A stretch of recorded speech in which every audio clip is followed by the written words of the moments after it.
الحمد لله الذي لم يتخذ ولدا ولم يكن له شريك في الملك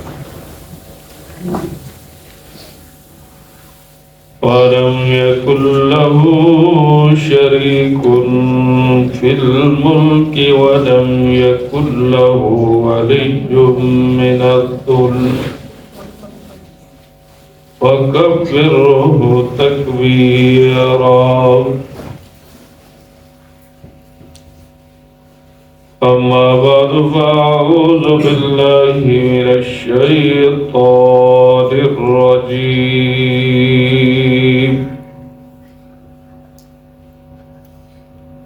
بسم الله الرحمن الرحيم.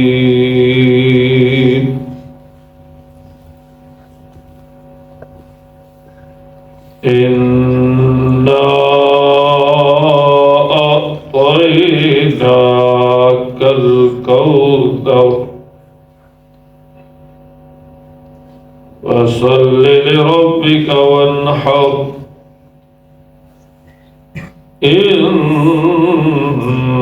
شانئك هو الأبتر. وقال النبي صلى الله تعالى عليه وآله وسلم: الصلاة عماد الدين،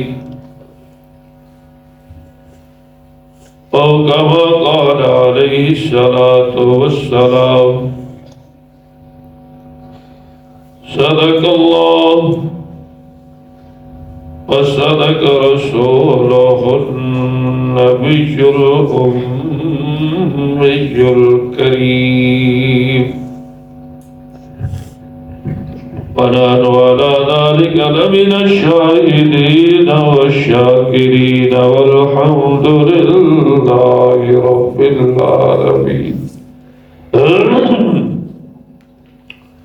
تمام حضرات درود شریف پڑھیں. اللهم صل على سيدنا ومولانا محمد وعلى آل سيدنا ومولانا محمد كما صليت على إبراهيم وعلى آل إبراهيم إنك حميد مجيد.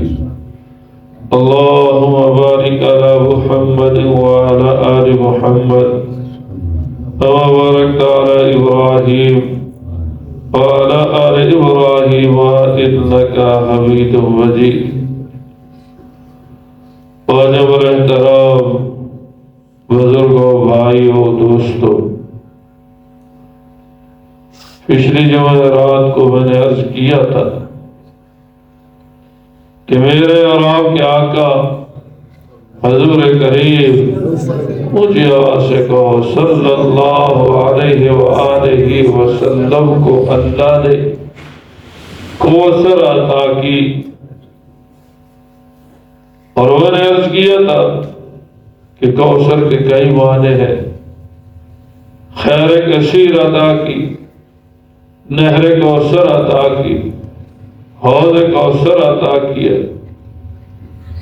اور بعض مفسرین نے یہ بھی لکھا ہے کہ کوثر سے مراد قرآن، کہ اللہ نے حضور کریم صلی اللہ علیہ وآلہ وسلم کو قرآن عطا کیا اور اسلام عطا کیا. تو جب اتنی بڑی نعمت اللہ نے عطا کی جس کا اس کائنات میں کوئی مثل نہیں ہے، کوئی اس کی تفصیل نہیں بیان کی جا سکتی. تو میرے پیارے بھائیوں، نعمت کے حصول پر، نعمت کے ملنے پر شکر ادا کرنا چاہیے. تو اللہ تبارک و تعالی نے آگے کیا فرمایا؟ فَصَلِّ لِرَبِّكَ، کہ آپ اپنے رب کی عبادت کریں. وانحر، اور قربانی کر،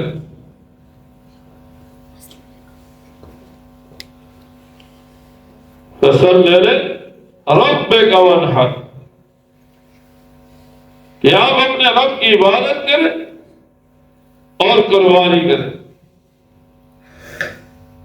تو عبادت جو ہے ان میں سب سے بڑی عبادت نماز ہے۔ اس لیے لکھا ہے کہ ام العبادت، تمام عبادات کی اصل جو ہے وہ نماز ہے۔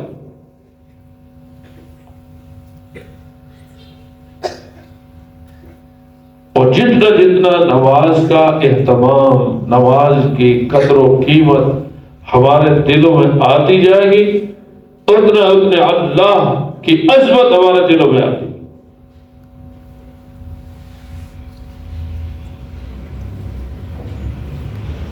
تو نماز تمام عبادتوں کی اصل ہے۔ اور اگر آپ تھوڑا سا غور کریں تو آپ کو باقی جتنی بھی عبادات ہیں ان ساری عبادات کا خلاصہ، ان ساری عبادات کا خلاصہ آپ کو نماز میں مل جائے گا۔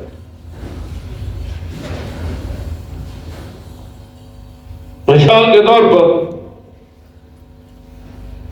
زکوٰۃ، یہ بھی اللہ کا حکم ہے، اقیموا الصلاۃ وآتوا الزکاۃ، نماز قائم کرو اور زکوٰۃ ادا کرو۔ تو نماز کی شرائط میں سے ایک شرط کیا ہے کہ کپڑے پہن کر نماز پڑھنا، جس کو ستر عورت کہتے۔ تو ظاہر ہے کہ کپڑوں پر خرچ ہوگا نا، تو اس میں زکوٰۃ کا مفہوم بھی پایا گیا۔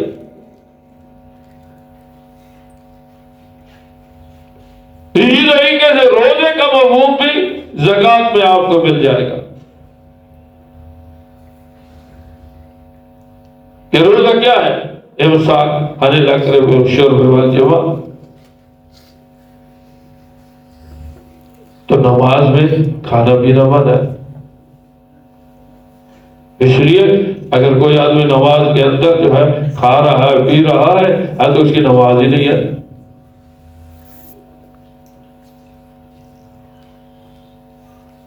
اور اسی طریقے سے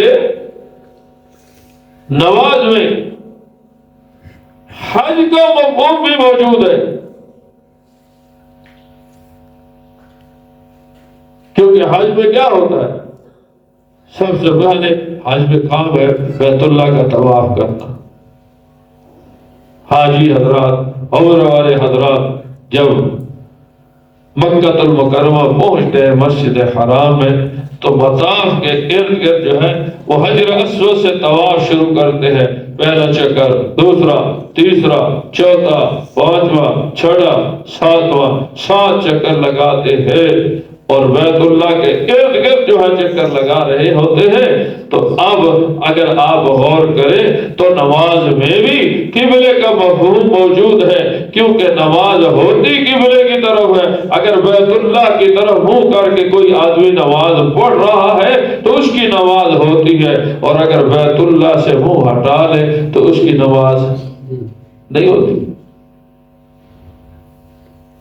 اب ہمارا قبلہ جو ہے وہ مغرب کی طرف ہے نا،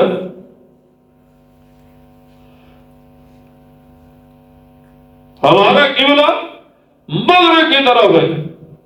امام ہے، مقتدی ہے، جماعت میں نماز پڑھ رہا ہے یا اکیلے نماز پڑھ رہا ہے، جو جس انداز سے بھی نماز پڑھ رہا ہے، کھڑے ہو کے نماز پڑھ رہا ہے یا بیٹھ کر پڑھ رہا ہے، فرض پڑھ رہا ہے یا نفل پڑھ رہا ہے، جو بھی نماز پڑھ رہا ہے وہ کدھر منہ کر کے نماز پڑھے گا؟ قبلے کی طرف۔ اور ہمارا قبلہ مغرب کی طرف ہے۔ اگر کوئی آدمی نماز تو شروع کی ہے اس نے اور مشرق کی طرف منہ کر کے نماز پڑھ لی اس نے، تو اس کی نماز نہیں ہوگی، کیونکہ نماز کی شرائط میں سے ایک شرط یہ ہے کہ قبلے کی طرف منہ ہونا چاہیے۔ تو حج میں بھی تو یہی ہے، طواف میں بھی تو یہی ہے کہ بیت اللہ کا طواف کیا جا رہا ہے تو بیت اللہ کے ارد گرد نماز جو ہے طواف کیا جا رہا ہے، اور یہاں جو ہے اللہ اکبر قبلے کی طرف منہ کر کے نماز پڑھی جا رہی ہے۔ جان بوجھ کے اگر کوئی قبلے سے منہ ہٹ گیا اس کی نماز ہی نہیں ہوتی، اور اگر اس کو معلوم نہیں ہو رہا کہ قبلہ کس طرف ہے تو اس کو تحریک کرنی پڑے گی، پوچھنا پڑے گا، کوشش کرنی پڑے گی۔ تو اس لیے میرے پیارے بھائیوں، جب اللہ نے نعمت عطا کی کوثر کی صورت میں، تو میرے اور آپ کے آقا حضور کریم صلی اللہ علیہ وآلہ وسلم کو اللہ نے کیا فرمایا؟ فَصَلِّ لِرَبِّكَ، آپ اپنے رب کی عبادت کریں۔ اور میں نے عرض کیا کہ عبادات میں سب سے بڑی عبادت جو ہے وہ کیا ہے؟ اللہ نماز ہے۔ نماز میں توحید کا مفہوم ہے، اللہ کی وحدانیت کا مفہوم موجود ہے، کیونکہ سب سے پہلے جب تکبیر تحریمہ کہی جاتی ہے تو کیا کہا جاتا ہے؟ اللہ اکبر، اللہ ہر چیز سے بڑے۔ پھر پوری توجہ نماز کی اللہ کی طرف، تو زکوٰۃ کا مفہوم بھی آ گیا، روزے کا مفہوم بھی آ گیا، حج کا مفہوم بھی آ گیا۔ تو معلوم یہ ہوا کہ نماز جو ہے یہ ام العبادت ہے، سب سے بڑی، یعنی سب سے اصل، اور عبادات میں سب سے بڑی اگر کوئی چیز ہے تو وہ عبادت ہے، وہ نماز ہے۔ اس لیے قرآن مجید میں جا بجا مومنین کے اوصاف بیان کرتے ہوئے کیا فرمایا گیا کہ مومن کون ہے؟ یقیمون الصلاۃ، نماز کا اہتمام کرتے۔ مومن کون ہے؟ نماز کا اہتمام کرتے۔ اللہ معاف فرمائے، اللہ معاف فرمائے۔ ہمارے غفلت کا انجام کیا ہے کہ جہاں اور چیزوں سے ہم غافل ہوئے ہیں وہاں نماز کے اہتمام سے بھی غافل کرنے لگے۔ اور نماز تو جماعت کے ساتھ ہے نا، اور جماعت کا اہتمام ہمارے دلوں سے چلا گیا۔ تو اس لیے یاد رکھنا، فَصَلِّ لِرَبِّكَ، اللہ نے اپنے پیغمبر حضور کریم صلی اللہ علیہ وسلم کو جو ارشاد فرمایا نا کہ آپ کو کوثر عطا کی ہے، آپ اپنے رب کی عبادت کریں، آپ اپنے رب کی نماز پڑھیں۔ اور حضور کریم صلی اللہ علیہ وسلم کی کیسی نماز تھی، اللہ اکبر، آدھی رات تک کھڑے رہتے، پوری رات کھڑے رہتے، اللہ اکبر۔ ایسی نماز کہ پاؤں سوج جاتے، پاؤں پہ ورم آ جاتے، لیکن اس کے باوجود نماز کو نہیں چھوڑتے تھے، اور بعد میں کیا فرماتے تھے کہ ما عبدناک حق کا عبادتک، اے اللہ جس طرح تیری عبادت کرنے کا حق تھا اس طرح میں ادا نہیں کر سکا۔ ما عرفناک حق کا معرفت، کہ اے اللہ تیری معرفت کا جس طرح حق ادا کرنا تھا تیری معرفت اس طرح میں حاصل نہیں کر سکا۔ یہ امت کو سکھایا اور امت کو بتلایا کہ اللہ کی عبادت ایسے کی جاتی ہے۔ تو میرے پیارے بھائیوں، نعمت جب مل جائے تو اللہ کیا کہہ رہے ہیں کہ اس کی شکر، اور شکر میں سب سے پہلے کیا ہے؟ نماز پڑھنا ہے، نماز کا اہتمام کرنا ہے۔ اللہ مجھے بھی اور آپ کو بھی عمل کی توفیق عطا فرمائے۔ ایک دفعہ سورہ فاتحہ اور 3 دفعہ قرآن شریف پڑھ لیں۔ اعوذ باللہ من الشیطان الرجیم، بسم اللہ الرحمن الرحیم، الحمد للہ رب العالمین، الرحمن الرحیم، مالک یوم الدین، ایاک نعبد و ایاک نستعین، اهدنا الصراط المستقیم، صراط الذین انعمت علیہم غیر المغضوب علیہم ولا الضالین، آمین۔ بسم اللہ الرحمن الرحیم، قل هو اللہ احد اللہ الصمد لم یلد ولم یولد